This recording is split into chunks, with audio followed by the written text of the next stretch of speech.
na sila. So, sila dyan ang ang murag madali dito sa ilahan. Grupo mo, niya, napagian mas mo, bibira, ihatag sa niya, isyo. Wala hago-hago. So, murag yung ganyan.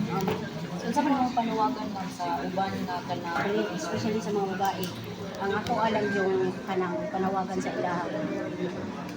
Kanang dili na nila hulaton, bitaw na itabo sa ako ang nawundit pa ko sa impetro, ay ako nagbalik loob kay dili dali ma'am.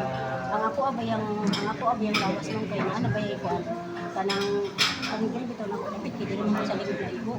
Na bayay ni bakal na bayay ni.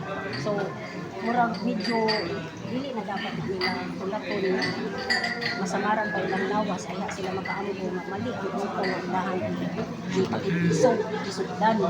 So unang-una sa mga kababaihan ilahag yung puntang panalunan ng hitabo sa ako isog ka ayo mamino manggid ka isog ka ayo magpamilya sa NPA magsigalat tagtag sa bukid niya ang kalaban ka ko ra pud Pilipino. Grabe gid ma'am, grabe ka pait. Ilang ang akong panawagan sa mga kababaihan ilang kay sa mga babae sa mga lalaki nga kanang ilang i-priority ang ilang kaugalingon ng pamilya. Kay pila na katuig karon wala man hidaog ang NPA, wala man hidaog ang komunista.